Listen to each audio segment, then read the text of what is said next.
எங்கேயுமே விட்டு கொடுக்க மாட்டேன்.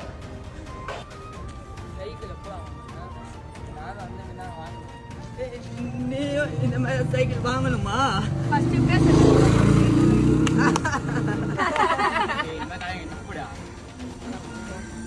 ஆமாடா, இப்பெல்லாம் அவங்க எங்க போனாங்கன்னு தெரியல. அவங்க எங்கே போனாங்கன்னு தெரில.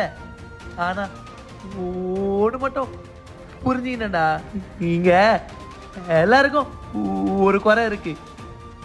அதை மறைச்சு வாழ்கிற வரைக்கும் அவங்க வாழ்க்கை ரொம்ப கஷ்டமாக இருக்கு. ஆனால் அவங்க அந்த குறையை பற்றி யோசிக்காமல் வாழ்ந்தா வாழ்க்கையும் சந்தோஷமாக இருக்கும், வாழ்கிறதுக்கு சந்தோஷமாக இருக்கும். சரி, படம் எப்படா ரிலீஸு? இன்னும் 5 மாசம் இருக்குடா. கையில் இருக்க காசுலாம் அதுலயே போட்டேன். கஷ்டம்தான். என்னடா என்ன மோட்டிவ் பண்ணி பேசுவ, இனிட்டு பேசுற? எல்லாமே நல்லதே நடக்கும்டா.